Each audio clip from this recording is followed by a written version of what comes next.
राष्ट्रवादीमध्ये शरद पवारांचे. मी अगोदरच तुम्हाला बोललेलो आहो, इकडे 3 पक्ष आहेत, इकडे 3 पक्ष आहेत, दोघांना तिकीट मिळणार आहे, एक इकडून एक इकडून. ज्यांना तिकीट नाही मिळणार ते इकडचे तिकडे, तिकडचे इकडे जे आहेत ते जाणार आहे. इकडे पण आयराम गयाराम होणार आहे, तिकडे पण आयराम गयाराम होणार आहे.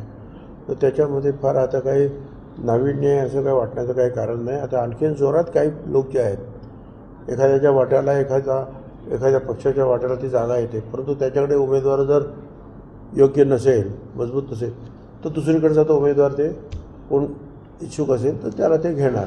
तर अशा प्रकारे हे सगळीकडे आता होणार आहे.